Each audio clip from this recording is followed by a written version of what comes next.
Hey guys, welcome to Under the Arch Sports. I'm Eric Hobbs.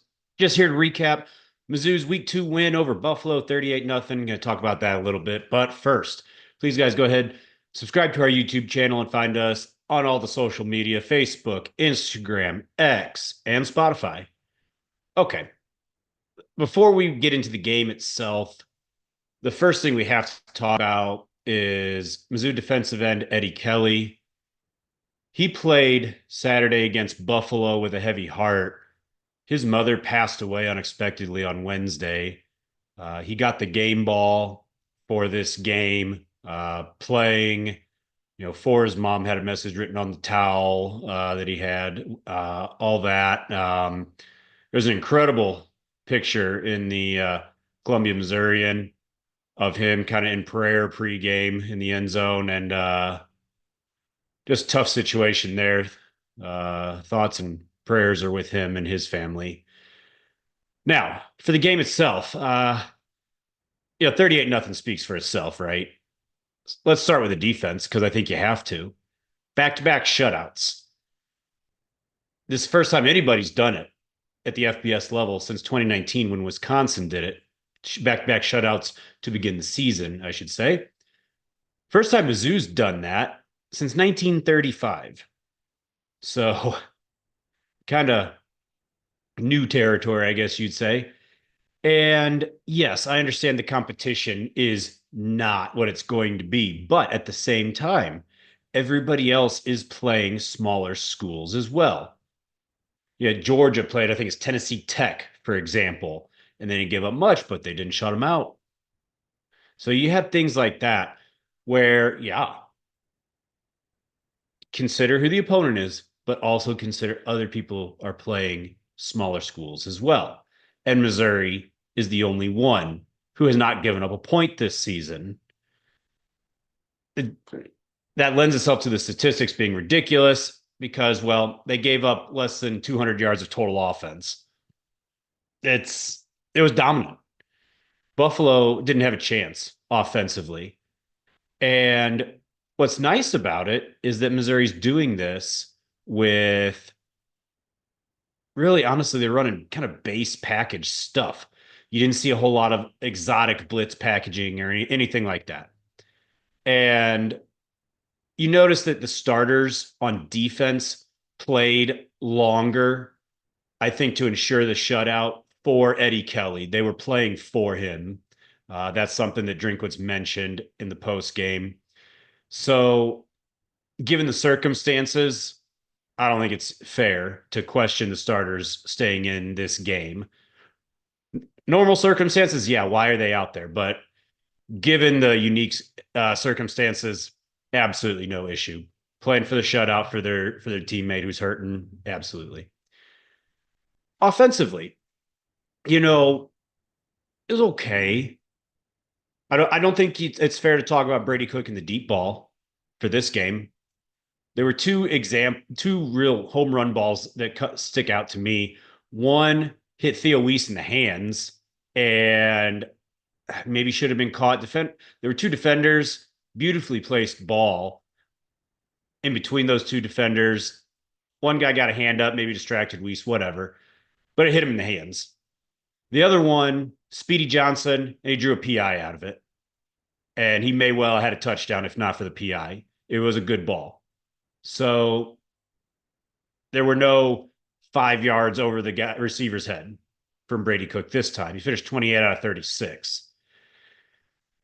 So that's not a big concern, at least out of this game. I think everybody would have liked to have seen a home run ball connect, but the circumstances for not seeing one are different this time.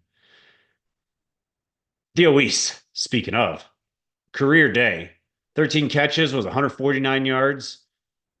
Both are career highs. Best game of his career. Only thing he didn't do is score a touchdown. So props to him on that. You're seeing great balance with the running backs. Both Nate Noel and Marcus Carroll, both 12 carries. I think they had the same amount of carries against Murray State. I don't remember anymore. So great balance there. Kwan Lacey was the third running back to get carries ahead of Jamal Roberts. So that's interesting. Is he the third running back? He might be. And it's hard to blame Drinkwitz for giving him those reps. He's looked great. Jamal Roberts got himself a touchdown. I'm going to talk about that touchdown a little bit because that may have broke or made some people. Uh, Luther Burden, they kind of forced it to him a few times. Got a touchdown. Yeah, it looked like he kind of dinged his shoulder. He kind of started to coast in and realized there was a guy there and lowered the shoulder to make sure he got in. Perhaps hurt it. I don't know. He went to the locker room, came back out, and then left the game due to illness. All we can do is take the team at its word that it was an illness. They said he's been sick all week. I don't know. Very well could be. At that point, I think it was 24-0 at halftime. There's no point in playing a sick guy when it's 24-0 and the defense was performing how it was. So you have that. I will say Brett Norfleet was missed at the tight end position.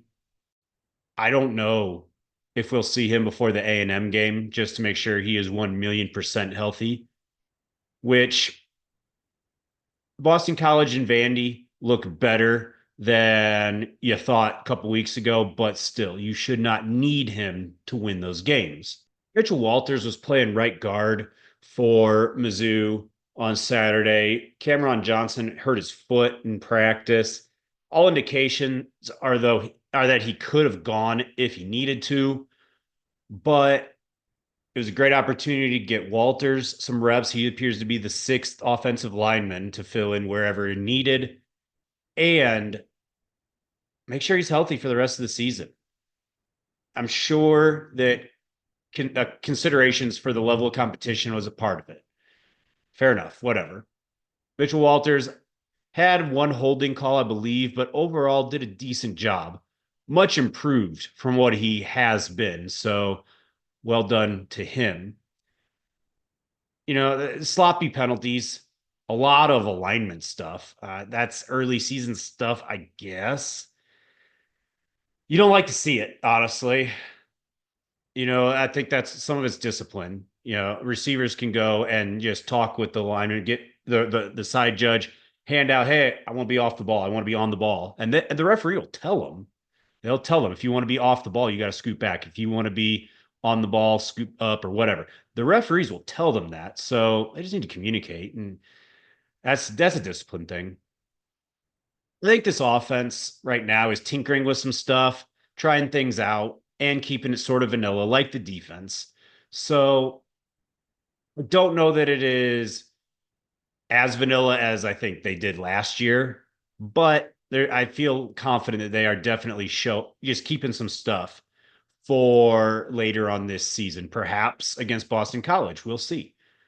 That'll be one that the coaches will decide, I guess. But not that concerning.